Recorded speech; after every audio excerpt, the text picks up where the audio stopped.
to remember someone who went out and waged a battle decades ago for that right, Congressman John Lewis from Georgia.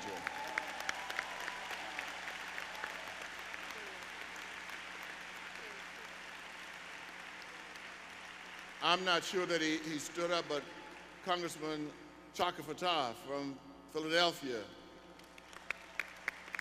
Congressman Hanson Clark from Michigan,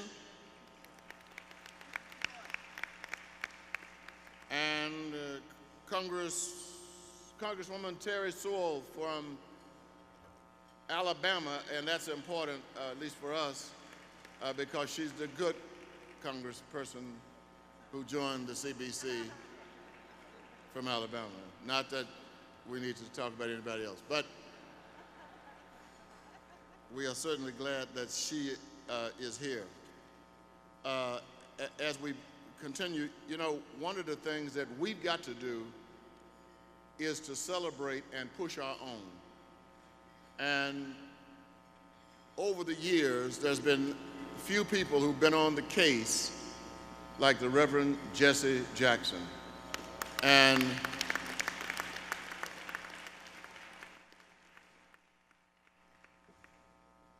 he did something this past week for the 7th time. He went into a foreign country, met with the leadership, and was able to free 2 Americans and 2 Gambians who had been in prison and probably would have been there the rest of their lives.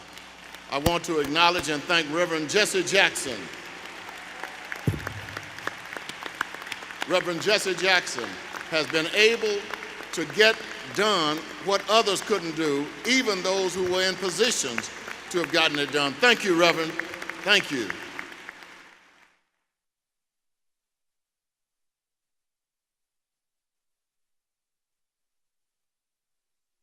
Of the individuals who were in prison in Gambia that were released early this week are here to thank the Lord at this prayer breakfast. Would you please stand?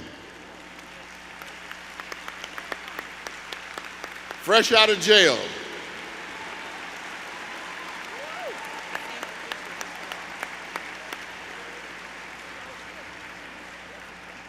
Nobody like Jesse Jackson. Sanford Bishop has come in, and we wanted to acknowledge him. He's coming. There he is, Congressman Sanford Bishop from Georgia. God is still sitting on the throne of grace. And if we ever needed to come boldly to that God and sit at his throne of grace and seek help and mercy, it is this day, it is this minute, it is this hour. We especially need God's grace and mercy and love this morning because many of us are still brokenhearted. It took me about a month before I could erase from my phone the voice of Donald Payne.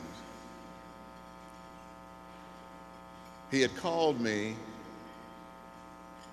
to talk about an issue, and when I realized about a month after his death that his voice was still on my phone, I had to struggle to erase it. Donald Payne, as you know, made his transition earlier this year. And though our hearts are still heavy, our hurt is still fresh. We can thank God that we at least had the opportunity to know him. I don't want to try to stretch him in death, beyond what he was when he lived. But I do need to say that there is not a human being walking around in this country who dedicated his life to the diaspora as did Donald Payne.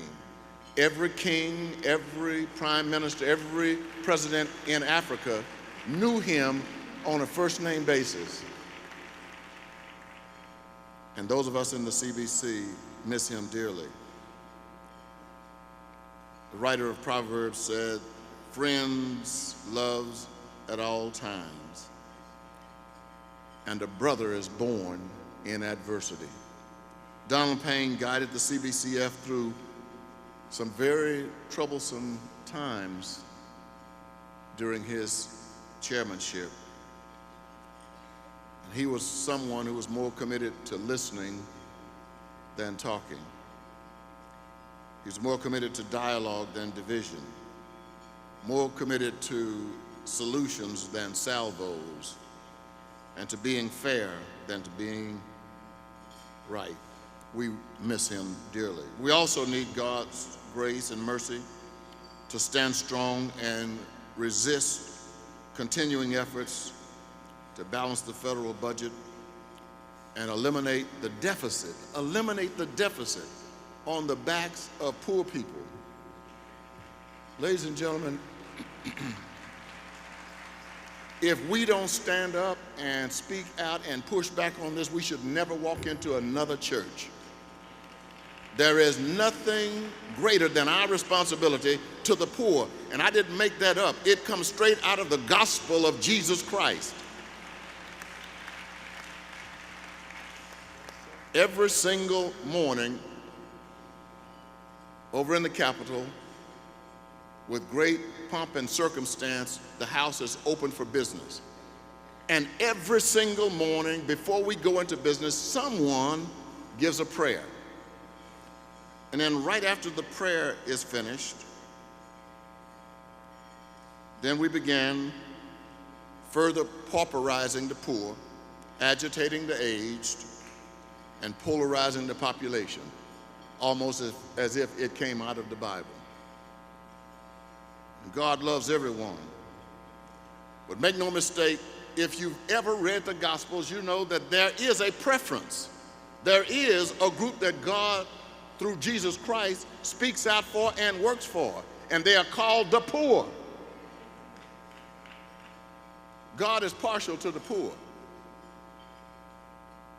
Do not rob the poor because he is poor, nor oppress the afflicted at the gate, for the Lord will plead their case and plunder the soul of those who plundered him.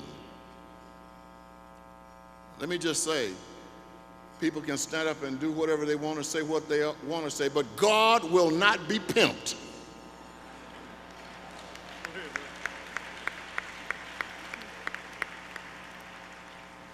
Proverbs 22:16 makes the same point.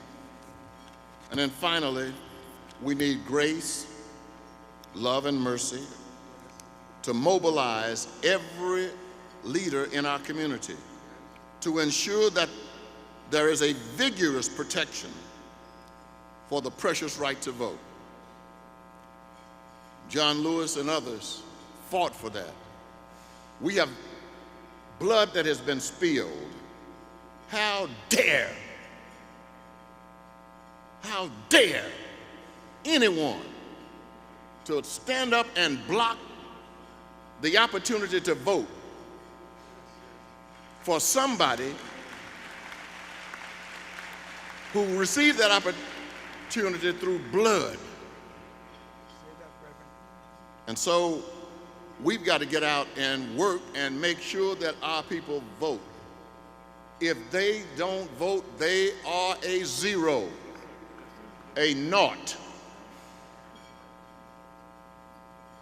taking up air, sucking in God's air, and then won't vote. Almost completely unnecessary if you won't vote. God still loves you, but some of us are going to have some problems with you.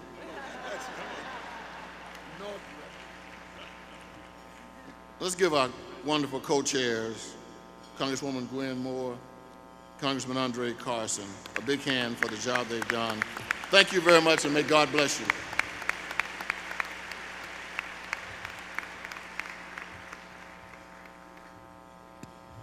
Please.